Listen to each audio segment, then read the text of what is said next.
দুইটা করে আস্তে আস্তে আস্তে মৌমাছির চাকের ন্যায় তার বক্তব্য শোনার জন্য ভিড় জমায়ে দিতে, বলেন না সুবহানাল্লাহ।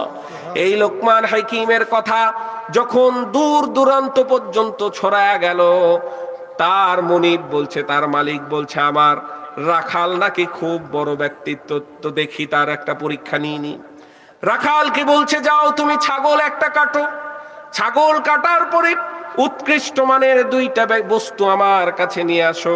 ওই ছাগলের শরীরের সবচেয়ে দামি অংশ যেইটা, এই দুইটা অংশ নিয়ে আসো। রাখাল লোকমান হাকিম যে ছাগল কাটার পরে হৃৎপিণ্ডটা বের করলো এবং জিহ্বাটা বের করে মুনিবের কাছে রেখে দিল। আবার তার মুনিব বলে, মালিক বলে, যাও আর একটি ছাগল তুমি জবাই করো। তার সবচেয়ে নিকৃষ্ট দুইটা জিনিস আমার সামনে নিয়ে আসো। আবার সেই ওই ছাগলটা জবাই করার পরে হৃৎপিণ্ড বের করলো, হাড়টা বের করলো এবং জিহ্বা বের করে তার সামনে উপস্থাপন করলো। এইবার তার